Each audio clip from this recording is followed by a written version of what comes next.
বিসমিল্লাহির রহমানির রহিম। আসসালামু আলাইকুম। আজকের কথা বলার বিষয় হচ্ছে মাসিক পেন অর্থাৎ পিরিয়ডিক পেন। সাধারণত বেশিরভাগ মেয়েদেরই পিরিয়ডের সময় মারাত্মক তলপেটে ব্যথা অর্থাৎ অ্যাবডোমিনাল ক্যাম্পিং হয়।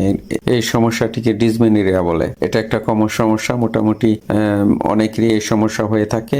সমস্যার জন্য টাইমোনিয়াম মিথাইল সালফেট জেনেরিক, এটার দুইটি ব্যান্ড রয়েছে, কমন ব্যান্ড রয়েছে, যেমন স্কয়ার কোম্পানির নরভিস এবং রেনেটা কোম্পানির অ্যালজিন। আপনারা যে কোনো কোম্পানির যে কোনো ব্যান্ডটি অথবা অন্যান্য যে কোনো কোম্পানির যে কোনো ব্যান্ড কিনে খেতে পারেন। এটার ডোজ হচ্ছে প্রতি 6 ঘন্টা পর পর, অর্থাৎ 50 মিলিগ্রাম টাইমোনিয়াম সালফেট আপনারা প্রতি 6 ঘন্টা পর পর খেতে পারেন। আরেকটি পেন কিলার হচ্ছে কিটোরারা ক্রোমিথামিন। এটা সিভিয়ার ব্যথার ক্ষেত্রে অর্থাৎ মারাত্মক ব্যথার ক্ষেত্রে খাওয়া যেতে পারে এবং এটা প্রতি 6 ঘন্টা পর পর খাওয়া যেতে পারে এবং 5 দিনের বেশি খাওয়া উচিত না, কারণ এটার প্রচুর সাইড ইফেক্ট রয়েছে।